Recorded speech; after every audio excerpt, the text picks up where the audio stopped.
Alright, Mike, this is literally a VR response to one of your videos you did about WROL and whether or not it should happen. And we're actually going to focus mainly on the EMP side, the EMP aspect of it, because honestly, I would say that EMP is probably more probable than a lot of the other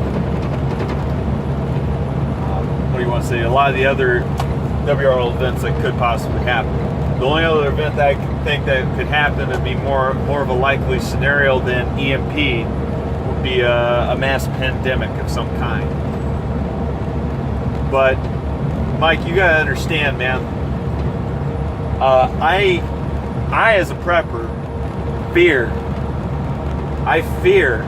WROL, SHTF. You know, there's a great video that Nut and Fancy, you ever watch him? There's a great video he did about 9, almost 10 years ago called Don't Hasten the Day. And it brings up some very good valid points. I'm going to tell you right now, man, I would not wish for WROL SHTF, period. Do you understand? I prepare for this stuff because I fear that there's a definite possibility that it could happen. Whether it's small scale, local level, or nationwide, or hell, even worldwide. But I digress here. Let's talk about the whole EMP thing. Okay, I understand that you're looking at it from the short-sighted aspect that you want to bring the powers that be down to their knees, and that you want to put everybody on an equal, level playing field. Maybe from an idealist point, sure, that sounds great, but do you understand that nobody's going to be put on a level playing field? You know, the powers that be, they're going to know that this EMP or this pandemic, whatever the hell it is going to happen before any of us will. And they'll be tucked away safe in their little bunkers. And I promise you, they probably won't ever come out from hiding for at least 10 years, because that's probably how much supplies they have stored away in their underground bomb-proof bunkers. Okay. Meanwhile, the rest of us up on the surface here are at each other's throats. Okay. So let's go back to the EMP part. Okay. EMP. You're talking about mass extinction of the United States itself. You know, they say in the EMP Commission's report that it's estimated that 9 out of every 10 people will die within the first 6 to 12 months. You know, I'd be willing to wager that it's very likely that even a lot more could possibly die. So, with the country, with our nation the way it is, it's estimated between 3 and maybe 5% of our nation are preppers. 3 to 5% of us actually prep. I would say 5% is a pretty generous number. I would more like to say it's probably more like 3% of us, okay? Now, how many of us are actually prepared for a long-term event lasting, say, more than 90 days? I'd wager to say that not many of us preppers are prepared up to that level. I mean, you could even think to yourself, hey, I got all these supplies stored up, but there might be some other contingencies that you did not prepare for. Let's say your neighbors, okay? Your neighbors probably be your greatest threat during WROL SHTF.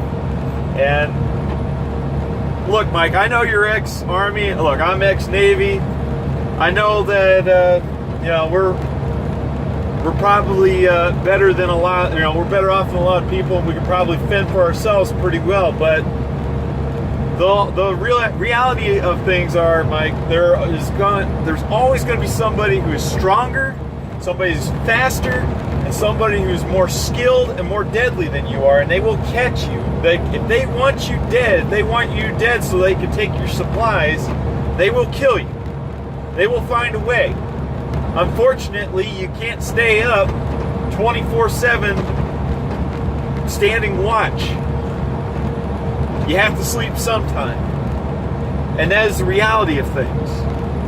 And even Canadian preppers brought up, the facts of the matter with WROL SHTF. You could have the most fortified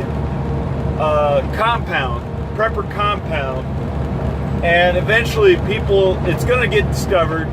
People are going to try to poke holes in the security, and eventually they will infiltrate, and they will kill you, and they will take your supplies, or they will burn it to the ground trying. You can't reason with people who are unreasonable. And Mike, there's no guarantee, like I said, there's no guarantee that you'll make it out alive. I know you've already addressed that, but there's also no guarantee your boys will make it out alive. And I know how much you value your boys. If I was a parent, I'd be the same way. But I honest to God cannot justify in my mind wishing upon this nation, no matter how corrupt it is, no matter how many assholes there are living in this world, I cannot justify a mass SHTF WRL event, whether it be nationwide or worldwide, because there are going to be too many innocent people caught in the crosshairs, too many innocent people who are too ignorant of the fact that don't know any better, whether it be through no fault of their own or not, that will be caught with their pants down. And believe me, there are other prepper channels that brought this up. Was it John Prepared Mind channel brought this up numerous times, that preppers will be hunted. Do you understand? They might be hunted by government entities. I don't know. I'm kind of holding my breath on that government entities part, because I don't think the government will really have a pot to piss in at that point in time if you're talking about the grid being down. So might be a little bit more hard pressed the government entities, but your neighbors, other people, they're gonna figure out where the preppers are, and they're gonna hunt them down, and they're gonna kill them. This might not be the case for everyone, but in the end, only the most hardened of people, the most ingenuitive people, and hell, even the luckiest of people are going to survive this long-term event. Like I said, the EMP Commission, on a good day, estimated that if an EMP took out our power grid, that we're looking at about 2 years, about 1 to 2 years, for them to be able to restore our power grid. And there's actually other estimates saying it's going to be a lot longer, like closer to 5 to 10 years, even 15 years. I'd be willing to bet that a minimum of 5 years, maybe 10. That's how long it would take for them to restore the power grid. That's how long it would take for them to restore law and order. But even by then, like Canadian Prepper says, what would be the point? It would be all for nothing. More than likely, 9/10 of the population will already be dead, and they'll be dead within the first 6 to 12 months. There's no saying that there's really no saying they'll bring the power back on. And I know I'm making a big deal about the power, but unfortunately, when you've got such a technologically advanced and technologically dependent nation such as the United States, dependent upon all these power lines and just power being coursed through the entire country, it really gets you thinking that we are very vulnerable. And like I said, Mike, I think at one point in time in my life, I probably caught myself hoping and praying for a WRL SHTF event. But I've kind of grown up. I've kind of realized that it's not going to be as cracked up as it is to be, as the movies make it out.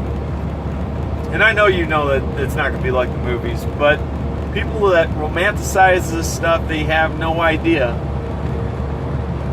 They have no idea what it's going to be like. I don't even have any idea what it's like. I'm guessing. I've got guesses. I got some ideas, but for all I may know, with all my preps, I could still be woefully unprepared for the long term. I know for a fact I don't have 2 years worth of food stored up to make it through, food and water. And on top of that, I live in a semi-arid environment. Water is pretty scarce where I live. It's not to say I don't know where a couple creeks and streams are, but I have to walk a mile or two, or hell, actually the one creek, I'd have to walk about 5 miles out of my way just to go get water. So, those are my thoughts, Mike. I hope you get this VR response, and you have a good one, man. I'm out.